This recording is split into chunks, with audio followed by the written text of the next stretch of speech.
You are looking at one of the quietest rip-offs in many American cleaning closets. A bottle of floor cleaner with a pretty blue or purple color, a fresh rain or lemon shine, sent a convenient spray top, shiny packaging, and a promise that one quick mop will leave your floors clean, fresh, and bright. But here's the part that should bother you. Many expensive floor cleaners on the shelves at Walmart, Target, Costco, or Home Depot are mostly selling you water, fragrance, light surfactants, color-attractive packaging, and the feeling that cleaning a floor must require a special product. Meanwhile, there is an old recipe so cheap it is almost funny, and it has been used in kitchens, bathrooms, rental apartments, and suburban American homes for a very long time. Warm water, a little white vinegar, a few drops of dish soap, and a mop that has been wrung out really well. The total cost for a bucket of floor cleaner can be only pennies. No new plastic bottle, no expensive refill, no artificial fragrance hanging in the air all day. And the more annoying part is this. Most people are never taught how to tell the difference between a floor that is truly dirty, a floor with a light grease film, a floor with soap residue on it, and a floor that should not have vinegar on it at all. That is why they keep buying one bottle after another. Stay with me, because in the next few minutes, you are going to see why this old floor cleaning recipe can work better than you think, when it is worth using, when you absolutely should not use it, and why a truly clean floor does not always need to smell like a supermarket aisle. Imagine a very normal American kitchen after dinner. The kids have just run across the floor in socks. A few drops of sauce have landed near the stove. Bacon grease has left a very thin, slick film on the vinyl floor. A dog came in from the backyard and left a few faint paw prints. Someone spilled a little coffee near the table. And after that, many people's first reflex is to open the cabinet under the sink, grab a strong-smelling floor cleaner spray, a lot of it on the floor, and wipe with a mop or paper towels until the kitchen smells clean. But a clean smell is not always the same thing as a clean floor. Sometimes what is left behind after mopping is not a cleaner floor at all, but a thin layer of fragrance-mild cleaning agents and product residue. You mop today. The floor looks shiny for a while. Tomorrow, dust sticks faster. Footprints show up more clearly. The floor feels slightly tacky, and you think you need to mop more often or buy a stronger cleaner. But the problem may be the opposite. You may be leaving too much product behind. People in the past understood a very simple principle. Mopping a floor is not about laying another smell over the house. It is about lifting dust, grease, dirt, and residue off the surface without leaving a new layer behind. And to do that in many everyday situations, you do not need an expensive specialty bottle. You need warm water to loosen dirt, a little mild acid, like white vinegar, to help cut light mineral residue, and odor, a few drops of dish soap to help separate grease, and most importantly, a mop that is not too wet. The basic recipe is very simple: about 1 gallon of warm water, about half a cup of distilled white vinegar, and only a few drops of dish soap. Not a big squirt, not a random pour, just a few drops. Because if you add too much soap, you create the very problem you are trying to avoid: soap residue on the floor. This is a very common mistake in American homes. People think more bubbles mean more clean. But on floors, more bubbles usually mean harder rinsing, more film left behind, and faster dust buildup afterward. The old recipe works best when it creates almost no foam, when the mop is wrung well, and when you are lifting grime instead of soaking the floor. Now picture a rental apartment in Chicago or New York, where the small kitchen opens directly into the living room and vinyl plank or laminate runs from the entryway into the kitchen. The renter does not want to buy 5 different cleaners. They also do not want a heavy chemical smell in a small space. For normal messes like dust footprints, water spots, and a little grease near the stove, this warm water, white vinegar, and a few drops of dish soap mixture can be a very sensible first step. You sweep or vacuum first. This is a step you cannot skip. If you mop while the floor is still covered in dust, hair, cracker crumbs, or dog fur, you are just turning dry dirt into thin mud and dragging it around the house. Then you dip the mop into the bucket, wring it very well until it is only damp and not dripping clean. One small section at a time. And if the bucket water turns too dirty, you change the water. It sounds boring, but this is the part that makes a floor truly clean. Not the fragrance, not the label. The correct process. But let's be clear right away. This recipe is not for every kind of floor. If your home has natural stone like marble, granite, travertine, limestone, or certain slate surfaces that are not meant for acidic cleaners, do not use vinegar. Acid can dull, etch, or damage natural stone. If you have unsealed wood, waxed wood, antique floors, or hardwood with special manufacturer instructions, do not pour vinegar and water onto it and hope for the best. Wood and water are not always friendly to each other. With modern sealed hardwood, some people do use a very diluted solution with a nearly dry mop, but you need to check the manufacturer's instructions and test a hidden area first. With laminate, vinyl plank, ceramic tile, or porcelain tile, this diluted recipe is often more practical, but you still should not leave standing water. The old way does not mean using one formula on everything. The old way means knowing what material is under your feet before you clean it. Imagine a family in Texas with tile floors in the kitchen and entryway. It is a hot summer. The back door opens to the yard, kids walk in with dusty feet. The dog leaves tracks and the floor starts to feel slightly greasy near the cooking area. A bottle of scented floor cleaner may make the house smell pleasant for a few minutes, but if you spray too much and do not remove it properly, the tile floor can still be left with a sticky film. The old way starts differently. Sweep thoroughly. First, mix a bucket of warm water. Add a little white vinegar. Add only a few drops of dish soap. Wring the mop well, clean the cooking area first, and rinse the mop often.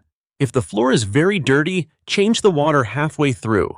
Do not use one bucket of black water to clean the entire house and call that clean. This is something grandparents understood very well.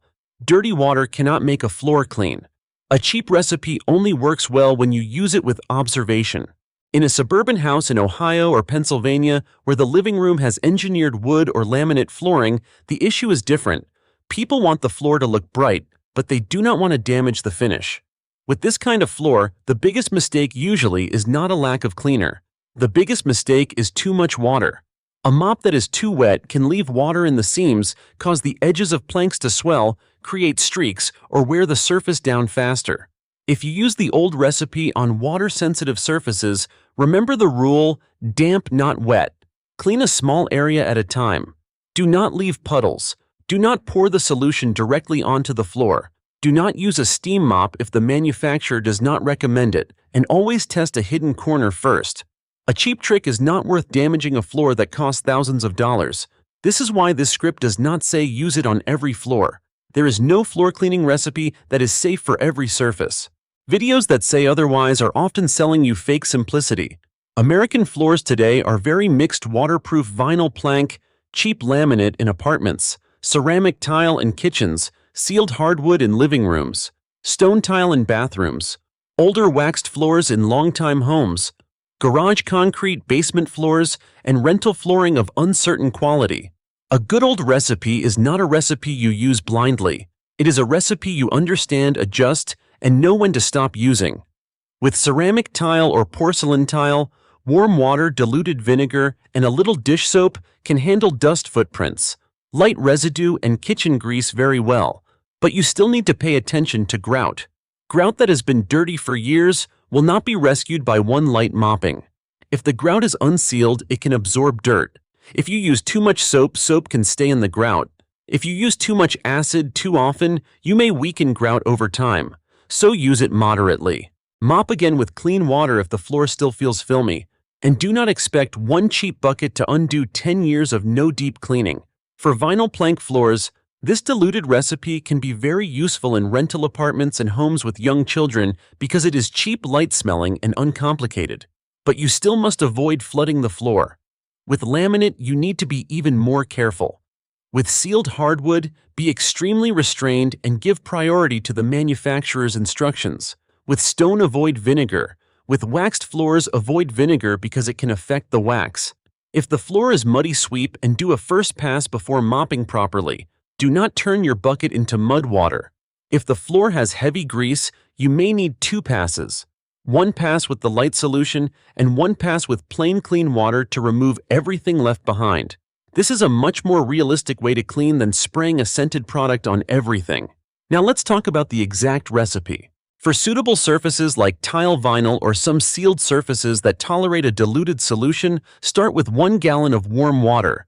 Add about half a cup of distilled white vinegar. Add 2 to 3 drops of dish soap. Stir gently. Dip the mop. Wring it out very well. Clean one small section. Watch the floor as it dries. If you see streaks or a sticky feel, you may have used too much soap, the mop may have been too wet, or the bucket water may have gotten too dirty. In that case, mop again with clean water, wring the mop more thoroughly, and next time use less soap. If the floor smells slightly like vinegar at first, that smell usually fades fairly quickly as it dries. If you want a stronger fragrance, do not rush to pour essential oils into your mop bucket. Essential oils can leave streaks, make the floor slippery, or be a poor idea around pets. Homes with cats, dogs, small children, or people sensitive to smell are often better off staying simple. A truly clean floor does not need a strong smell. A truly clean floor is one that does not feel sticky underfoot, does not grab dust right away, and does not leave the room feeling heavy with fragrance. Imagine a mother in Florida mopping her kitchen floor at night. The kids have been in and out all day, the dog ran through the back door, and a little cooking grease has splattered near the stove. She does not need an $8 floor cleaner every week. She needs to sweep well, mix the right amount, wring the mop well, mop in sections, change the water when it gets dirty, and let the floor dry naturally. Imagine a renter in Seattle with vinyl plank flooring.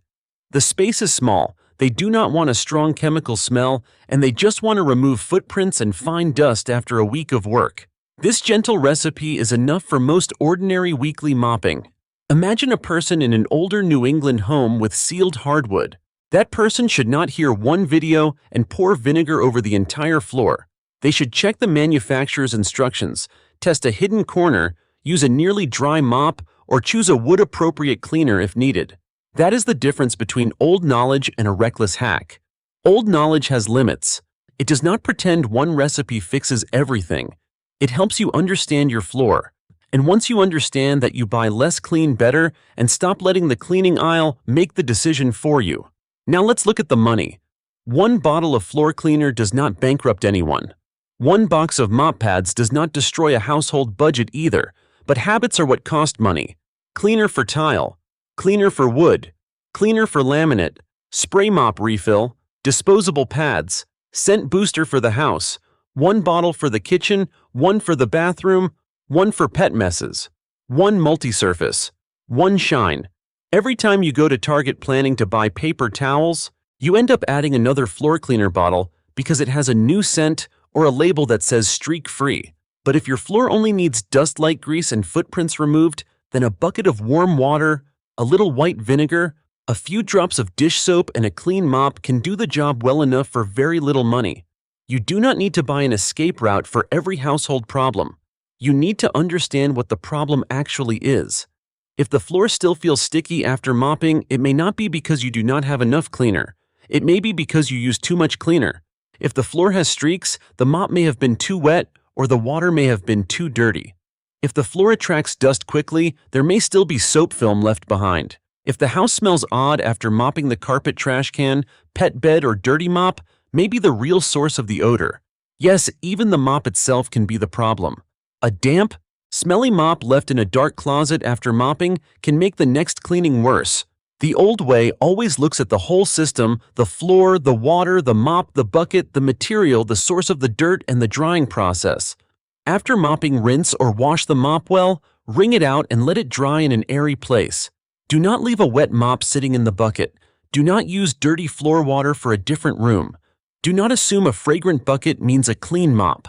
These are small things, but they are the things that make a home truly clean. And let's be clear about one more thing.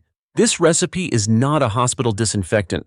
It does not replace a true disinfectant when you need to deal with bodily fluids, contagious illness, raw chicken juice on the floor, or situations that require germ killing according to medical guidance. It is an everyday floor cleaning recipe for dust footprints, light grease, and ordinary household residue on appropriate surfaces. If you need disinfection, use the right product, read the label, and follow the required contact time. But do not turn every ordinary floor mopping into a chemical attack. A clean house does not have to smell like bleach. A clean house means a surface that is not sticky dust that has been removed, light grease that has been lifted, a mop that does not stink, and a floor that is not being coated with more product every time you clean it. This is the spirit of old ways that work. It is not about fighting every modern product. There are good products, There are floors that truly need specialized cleaners, and there are times when you should follow manufacturer guidance. But modern life should not make you forget the basic principle: clean water, the right cleaner, the right amount, the right surface, a mop that is damp enough but not too wet, and no residue left behind. Old knowledge didn't disappear because it stopped working. It disappeared because modern life made us stop looking. An old floor cleaning recipe does not need pretty packaging. It does not need a summer rain scent. It does not need a new plastic bottle every month. It only needs you to understand your floor and use it correctly. The old way was not primitive. It was practical. And before you buy another expensive bottle of floor cleaner, look down at your floor and ask, does this floor really need a new product, or does it simply need a bucket of warm water, a few drops of soap, a little white vinegar, and a clean mop wrung out really well? Old ways that work.